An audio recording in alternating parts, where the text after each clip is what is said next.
कल्पना कीजिए कि आप बेहतर भविष्य की तैयारी में 12 साल बिता दें और पाएं कि आपके पास दिखाने के लिए कुछ भी नहीं है।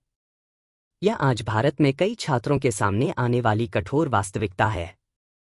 अपनी 10वीं कक्षा पूरी करने के तुरंत बाद छात्र NET और जी जैसी परीक्षाओं को पास करने की अथक दौड़ में शामिल हो जाते हैं। वे इन उच्च दाम वाली परीक्षाओं की तैयारी में 3 से 4 साल, कभी-कभी इससे भी ज्यादा, बिता देते हैं।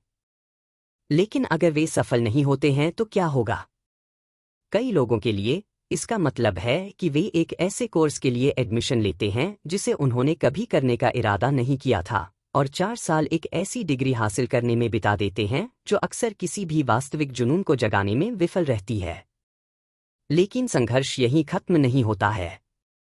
ग्रेजुएट होने के बाद भी चक्र जारी रहता है। कई छात्र UPSC, राज्य PSC, SSC या रेलवे परीक्षाओं जैसी कम्पिटिटिव एग्जाम्स की तैयारी में 4 से 5 साल और लगा देते हैं।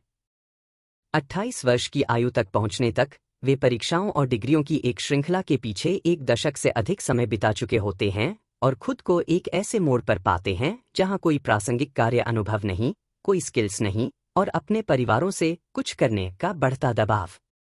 यह शिक्षा प्रणाली छात्रों को आज के जॉब मार्केट के हिसाब से सही स्किल्स नहीं दे पाते हैं।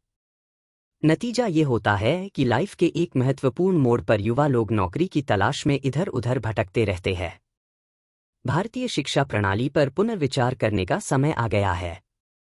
हमें निरंतर परीक्षा की तैयारी से हटकर वास्तविक दुनिया के कौशल विकसित करने और छात्रों के जुनून को बढ़ावा देने पर ध्यान केंद्रित करने की आवश्यकता है। यदि नहीं, तो हम एक पूरी पीढ़ी को ऐसी प्रणाली में खोने का जोखिम उठाते हैं जो बहुत अधिक मांग करती है लेकिन बदले में बहुत कम देती है।